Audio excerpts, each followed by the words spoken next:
আলহামদুলিল্লাহ, প্রথমবার আঙ্গুর বাগান ঘুরে দেখলাম, খুবই ভালো লাগলো। গাছের মধ্যে থোকায় থোকায় আঙ্গুর ঝুলে আছে, অসাধারণ এক দৃশ্য। ধন্যবাদ মামুন ভাইকে আমাদেরকে তার গাছের অনেকগুলো আঙ্গুর খাওয়ানোর জন্য।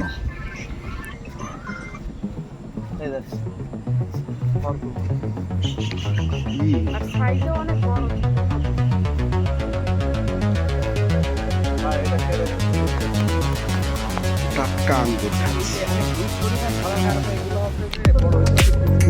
খুবই সুন্দর।